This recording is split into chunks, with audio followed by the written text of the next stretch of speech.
important question for you. What? Week 1 against Lake. Oh, God. Who scores the first touchdown for the Eagles? Probably Tim McGurran, I'd say, yeah. Put him at running back, I think, first. He's first, right? Tim McGurran. Oh, yeah. Yeah. That's obvious. Yeah? Yeah. Tim knows. Look. Tim would be his lead blocker, wouldn't he be? Yeah. Center. Yeah, he's center. Yeah. Where's he at? Just going to throw like a monkey wrench at Lake, right? They're not going to see it coming. No. Where's Turbo at? Your dad actually said you. Oh, me? Or no, Danny. I'm sorry, Danny said you. Danny said he wants you to. Maybe. He's predicting you with the first touchdown. It's possible, but Tim's in my heart. I see it. What was supposed to be a fun day of bowling with his teammates and team moms quickly turned into a life-threatening situation for Avon Jr. Jake Burdick. Jake told his mother Lisa that he couldn't see out of his left eye and was losing feeling in his left arm, side, and leg. Fear of the unknown, honestly, of I didn't know what was going on, and that's what scared me the most. Lisa, a registered nurse, quickly responded, and the ambulance was called. As soon as he said he felt like he was going to pass out, my nurse mode clicked in right away. And then, of course, once he was saying he couldn't move that left side, the nurse mode was still there, but it was hard to detach because from being a mom, I just felt like it was a patient I was taking care of at first, but I tried not to show him my fear.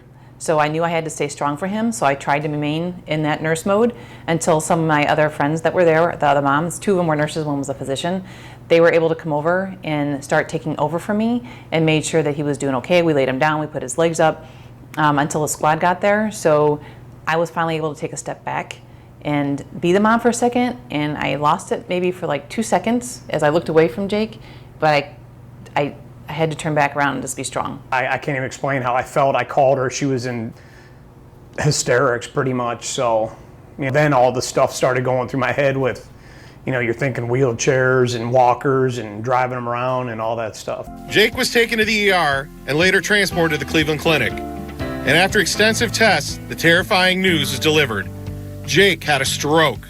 I was down there by myself with a physician, and Jake was still in the MRI, and it was hard.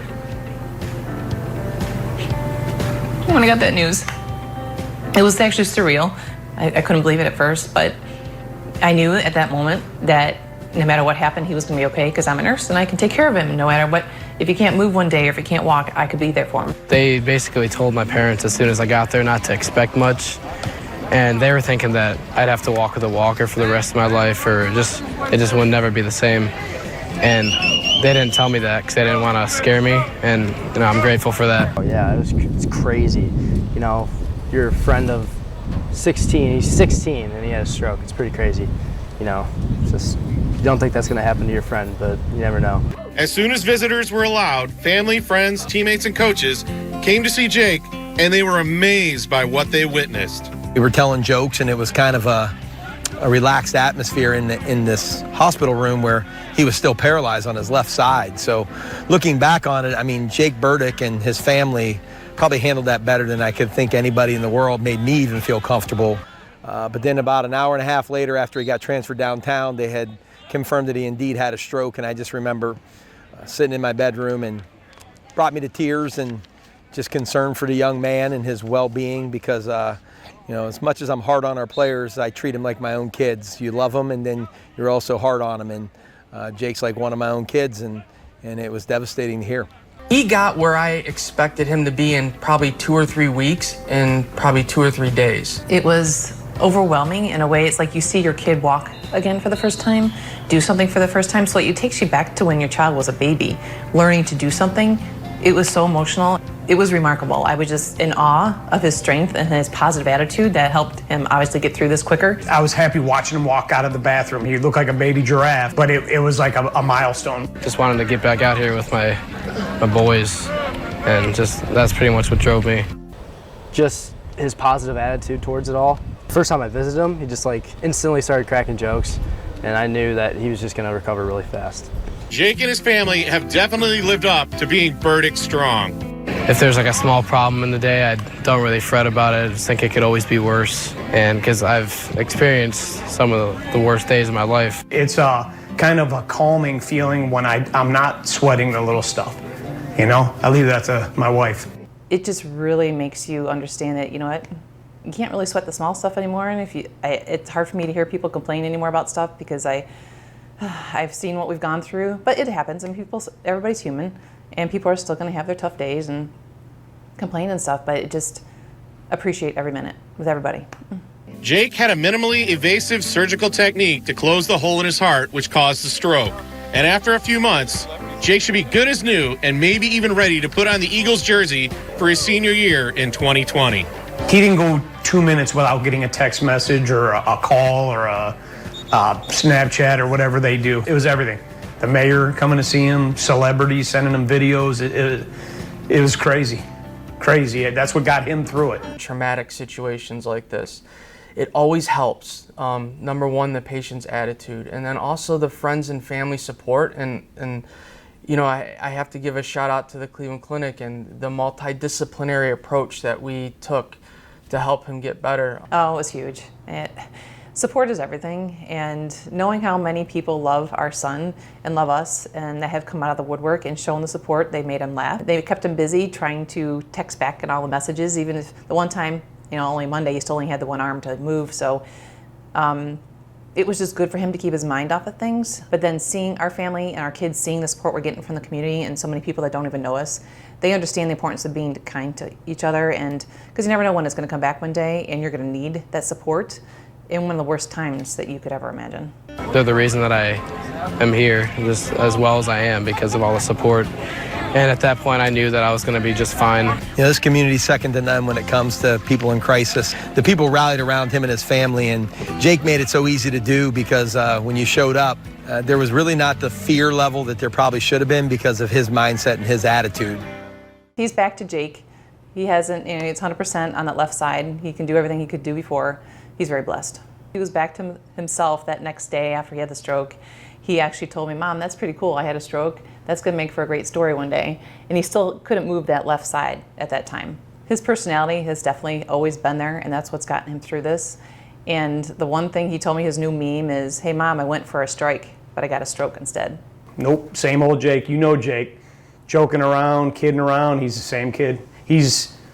It's like it never happened. It's like it was 6 weeks that never happened. For him, for us, you know, every time I see him leave the driveway, we're like, oh God, oh God. But no, hasn't changed him at all. So far, everything's looking great. Everything is on the trajectory for him to eventually get back to playing sports full time. Obviously, he has some further evaluations with the medical doctors before that. He's completely cleared for that, but things are headed in the right direction. And I have, like I told Mom and Dad the day that I went in there, I'm extremely hopeful that he'll be back on the field when the doctors allow him to do that. Hey, are you allowed to yell at Elder now, then? Yeah, Are you? that's why I'm here. Why haven't you yet? He's been a good boy today. Because I'm the head coach now. He's like assistant to the head coach or something. Is that it? Yeah. So does that mean you're going to call the plays? Yeah. What's the first play you're going to call against Lake? Nothing matter. Right off the start. Or I just might do that every play, though. Really? Yeah. Do you know the significance of that play in me? I think so. I think I've heard you talk about it a few times. I can't wait till June 1st is when I'll be able to finally get back out here. And it'll all be good in about a month, but still after that I won't be able to play. But next year it'll be awesome when I can first get back out here. You know, I don't know that I have words for that. You know, all I cared about at that particular time is that this kid could walk again and, you know, that he was able to feel his hands again. And so I'll be honest, the last thing that crossed my mind was football for the kid. It was just his everyday living and everyday life. And football's such a small piece of what we do in this world. The relationships are what makes it special, and my relationship with him is special. So if he comes back because that's a goal of his and what he wants to do, which he says it is, clearly I think it'll be an emotional day when he puts that uniform on and is able to participate again if he's cleared medically because of how much time and effort he put into recovering in that journey. It's going to be awesome. He will be able to suit up. I know that. I'm really excited for him. It's going to be awesome. It'd be amazing, but my quote as soon as this happened to him was, setbacks make for great comebacks. And that's what he's going to do. He's going to get out in that field. He's going to run out there with his teammates, not just as a person that has to stay in the sidelines anymore, but he's determined to get back out there. And thanks to the training and conditioning from the strength and conditioning coaches this whole time, that was also a huge benefit to him in his recovery time, because if he wasn't strong, he definitely wouldn't have been able to recover as quickly as he has. I'll probably cry more than her, So he'll be out there. Not if, when we see him. He'll be out there. I know he will. That's what he wants. Hey, I just wanted everybody to know that Jake is here. Let's give him a big round of applause.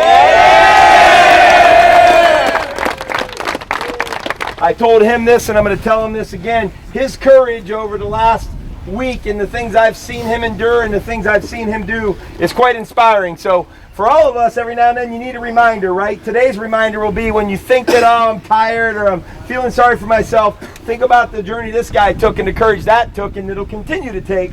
And then suck it up and work a little harder. You understand? When you get a chance, Jake will be around. Make sure you say hello to him. Any questions? One more round of applause for Jake. Yeah! And when Indio... Hey, bring it in! Bring it in! Bring it in! Bring it in! How you feeling? You feeling good? On Jake! On Jake! Hey, come on, working on Burdick. Let's try not to have a stroke today. Hey, hard work on 3. 1, 2, 3. Hard work! I had approval.